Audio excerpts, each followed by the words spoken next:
ആദ്യം എന്താ ലൈസൻസ് ആണ് കുഴപ്പം. അവിടുന്ന് തുടങ്ങാം.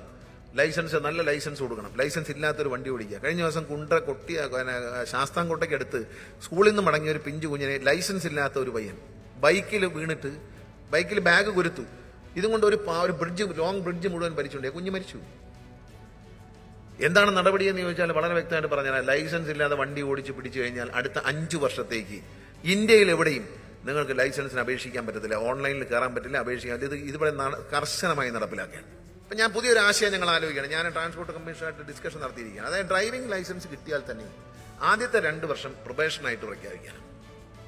സ്റ്റിക്കർ കൊടുക്കും, P1 എന്നൊരു സ്റ്റിക്കർ കൊടുക്കും. അതായത് പ്രൊബേഷൻ ലൈസൻസ് കിട്ടി. ഇപ്പൊ L ബോർഡ് കൊടുക്കില്ലേ നമ്മൾ വണ്ടിക്കകത്ത്, അതുപോലെ P1 എന്ന് കൊടുത്താൽ ഡ്രൈവിംഗ് പഠിച്ചിട്ട് 1-ാം വർഷമായിട്ടുള്ളൂ, 2-ാം വർഷം. ഈ 1-ാം വർഷത്തിനും 2-ാം വർഷത്തിനും ഇടയിൽ 6 ഒഫൻസുകൾ മാർക്ക് ചെയ്താൽ ആ ലൈസൻസ് റദ്ദാക്കും. കാരണം അതിന് യോഗ്യനല്ല വണ്ടി ഓടിക്കാൻ.